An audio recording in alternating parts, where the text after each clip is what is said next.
இந்த வீடியோல நம்ம எதை பத்தி பார்க்க போறோம்னா, குரோத் மைண்ட் செட்ட பத்தி தான் பார்க்க போறோம். அதாவது வளர்ச்சி அடையணும்னு சொல்லிட்டு நம்ம மனநிலை வந்து இருக்கணும்.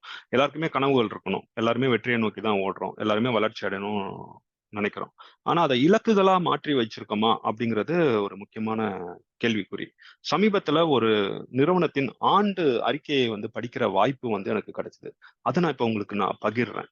ஒரு குரோத் மைண்ட் செட் இருக்கிற ஒரு தனிநபர் எப்படி வந்து தன்னுடைய இலக்கை வைத்திருக்கணும் அப்படிங்கிறத, அந்த நிறுவனத்தோட அறிக்கைய படிக்கும்போது நீங்க ஓரளவுக்கு புரிஞ்சுக்கலாம்னு நினைக்கிறேன் நானு. அத நான் இப்ப உங்களுக்கு ஷேர் பண்றேன்.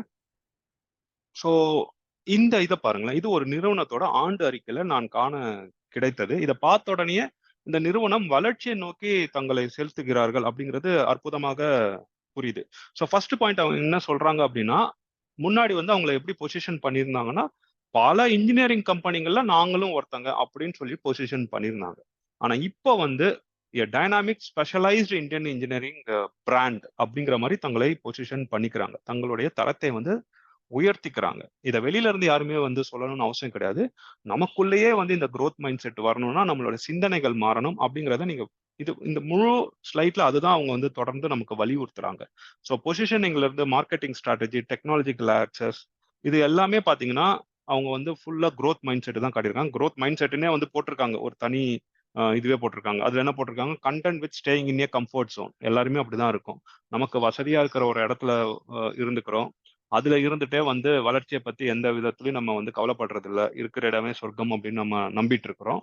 ஆனா, driven by ambition and growth அப்படிங்கிறது ஒரு அதுதான் குரோத் மைண்ட் செட். அது தேவையா வேணாமா அப்படிங்கிறது ஒரு தனிநபர் சார்ந்த விஷயம்.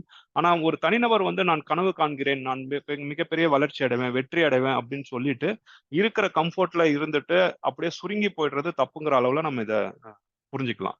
இந்த ஸ்லைட பார்க்கும்போது எனக்கு உங்ககிட்ட காட்டணும்னு தோணுச்சு. ஏன்னா ஒவ்வொரு விஷயத்தையும் நம்ம வந்து ஆராய்ந்து, நம்ம வாழ்க்கையில எதெல்லாம் முன்னேற்றணும், எதெல்லாம் வளர்ச்சி பாதைக்கு போணும், ஆ அதான் குரோத் எதுலலாம் அடையணும் அப்படிங்கிறத நாம இலக்குகளாக மாற்றி வைக்கணும். இவங்க ஆராய்ச்சியில இருந்து நம்ம பேசுறோம் அப்படிங்கும்போது, பினான்சியல் ஹைஜீன் பத்தி கூட பேசியிருக்காங்க பாருங்க. அவங்க என்ன சொல்றாங்க? Finance through mix of debt and ஈக்விட்டின்னு சொல்றாங்க. இப்போ வந்து நாங்க டெட் ஃப்ரீ கடனே இல்லாமல் இருக்கிறோம் அப்படிங்கிற பெருமையா போட்டிருக்காங்க. முன்னாடி வந்து கேபிட்டல் இன்வெஸ்ட்மென்ட் நம்ம வந்து ஒரு வளர்ச்சி அடையணும் அப்படின்னா, அடித்தளங்கள்ல அதிக அளவு செலவு பண்ணணும். அ ஒரு அலுவலகம் வச்சிருக்கீங்க, ஒரு தொழில் வச்சிருக்கீங்க அப்படின்னா, அந்த அலுவலகம் வந்து மிக அருமையாக வடிவமைக்கப்பட்டிருக்கணும். அந்த தொழிலுக்கு நீங்க அதிக அளவுல கேபிட்டல் இன்வெஸ்ட்மென்ட்ஸ் பண்ணணும். அப்பதான் அந்த தொழில் வந்து வளர்ச்சி அடையும். அததான் வந்து அவங்க இங்க போட்டிருக்காங்க. Minimum capital expenditure. நான் என்னுடைய கேபிட்டல் எக்ஸ்பெண்டிச்சர கொஞ்சம் கொஞ்சமா பார்த்து பார்த்து செலவு பண்ணிட்டு இருந்தேன். இப்போ வந்து பெரிய அளவுல நான் செலவு பண்ணி என் பிசினஸ பெரிய அளவுல வளர்த்து கொண்டு போக போறேன். இதுதான் வந்து குரோத் மைண்ட் செட். இந்த மாரி இந்த ஸ்லைட நீங்க ஃபுல்லா பார்த்தாலே தெரியும். அவங்க எல்லாத்துக்குமே வளர்ச்சிக்கு வந்து முக்கியத்துவம் குடுக்குறாங்க அப்படின்னு தெரியும். ஸோ நாம வந்து நாமளும் ஒரு வெற்றி பெறணும், குரோத் ஆகணும், வளர்ச்சி அடையணும் அப்படின்னா, அதை கனவுகளாக மட்டும் வைத்துக் கொள்ளாமல் இலக்குகளாக மாத்தணும். இலக்குகளா மாத்துனா மட்டும் பத்தாது. அந்த இலக்கை நோக்கிய செயல்பாடுகள் வந்து இருக்கணும். இது பெரும்பான்மையான மக்களுக்கு வந்து மிகவும் சிரமமான ஒரு விஷயம். எல்லாருமே வந்து பிழைப்புக்காக ஒரு நாள் வந்து ஓடிக்கிட்டே இருக்கும்போது, இந்த மாதிரி வளர்ச்சிய நோக்கிய ஒரு சிந்தனையை வைத்துக் கொள்வதோ, இல்ல வளர்ச்சியை நோக்கிய ஒரு இலக்கை வைத்துக் கொள்வதோ, அந்த இலக்கை நோக்கிய பயணத்தை மேற்கொள்வதோ மிக மிக சிரமமான ஒரு விஷயம். அதுக்கு நான் ஒரு சின்ன ஒரு டெக்னிக் சொல்றேன். நானே அத வந்து என்னுடைய வாழ்க்கையில பயன்படுத்தியிருக்கேன். அதனால தான் பல களங்களில் என்னால வந்து செயல்பட முடியுது அப்படின்னு சொல்லலாம்.